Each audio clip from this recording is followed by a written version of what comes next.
इस दौरान इंदिरा गांधी की सरकार का कहर एक महारानी पर भी टूटा था और उस महारानी का नाम था गायत्री देवी।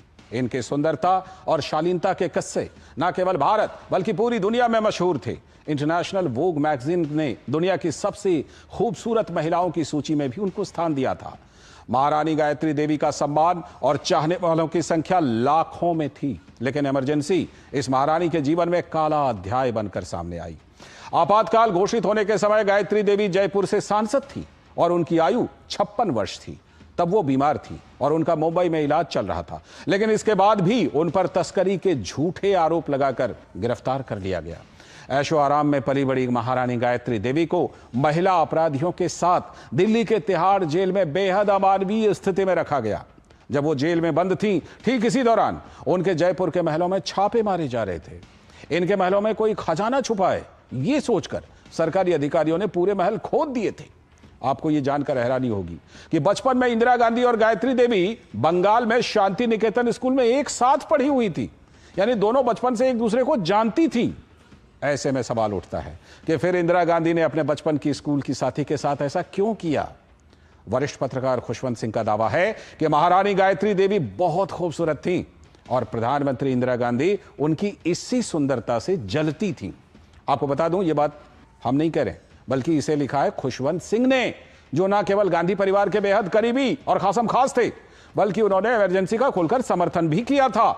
खुशवंत सिंह अपनी पुस्तक why I support the emergency के पेज नंबर 35 पर लिखते हैं, गायत्री देवी प्रधानमंत्री इंदिरा गांधी के कूप का शिकार हुई थी। इंदिरा गांधी एक ऐसी महिला को बर्दाश्त नहीं कर सकती थी जो रूप रंग में उनसे अधिक आकर्षक हो।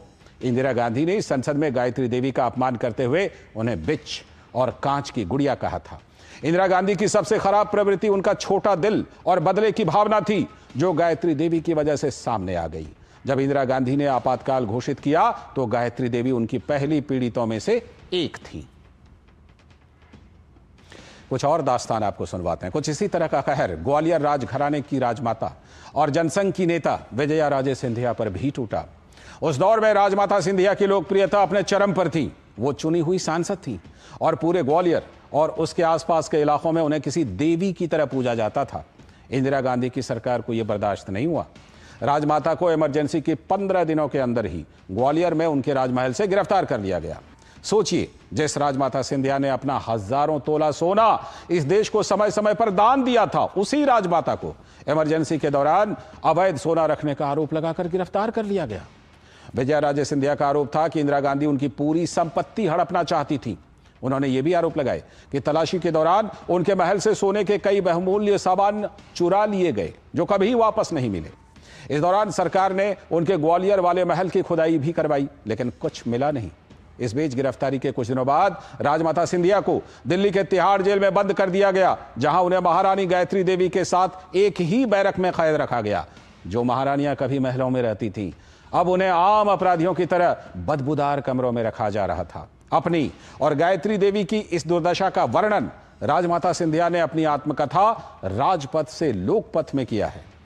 इस पुस्तक के पेज नंबर 247 पर राजमाता सिंधिया लिखती हैं, मुझे और महारानी गायत्री देवी को एक शौचालय उपयोग में लाना पड़ता था। वहां नल नहीं था, बस जमीन में एक गड्ढा भर था, जिसमें जेल का स्वीपर 1-2 बाल्टी पानी डाल देता था। तिहाड़ जेल में जगह जगह गंदगी का ढेर जमा रहता था, इससे हवा में हमेशा बदबू रहती थी। हमें भोजन करते समय थाली पर भिनभिनाती मक्खियों को लगातार दूसरे हाथ से उड़ाना पड़ता था। दिन ढलता तो मक्खियां सो जाती, रात होती तो मच्छर जाग जाते, कानों में कीट पतंगों की आवाज गूंजती रहती, जीना दूभर था। इन सब के बावजूद हम चैन से थे, लेकिन खुली हवा में सांस लेने वाली इंदिरा गांधी क्या चैन से थी? उन्हें तो दिन में भी तारे नजर आ रहे थे। राजमाता विजया राजे सिंधिया और महारानी गायत्री देवी के साथ इमरजेंसी के दौरान जो कुछ हुआ था, वो भारतीय राजनीति में राजनीतिक और व्यक्तिगत ईर्ष्या की सबसे बड़ी मिसाल है। और इतना ही नहीं, महारानी गायत्री देवी के पुत्र कर्नल भवानी सिंह को भी हथकड़ी पहना दी गई। ये वही कर्नल भवानी सिंह थे जो 1971 के भारत पाकिस्तान युद्ध के एक हीरो थे। उनके नेतृत्व में 1971 के युद्ध में भारतीय सेना की एक टुकड़ी ने पाकिस्तान के सिंध प्रांत के 3 शहरों पर कब्जा कर उन पर तिरंगा फहरा दिया था। इस शौर्य के लिए कर्नल भवानी सिंह को भारत के राष्ट्रपति के हाथों महावीर चक्र मिला था। लेकिन उन्हें सिर्फ इसलिए गिरफ्तार कर लिया गया क्योंकि उनके पास $10 मिले थे और इंदिरा गांधी की इमरजेंसी में इसे अवैध विदेशी मुद्रा माना गया। महारानी गायत्री देवी और कर्नल भवानी सिंह को तिहाड़ जेल में सड़े और बदबूदार कमरों में कैद कर लिया गया और बेहद अमानवीय व्यवहार उनके साथ किया गया।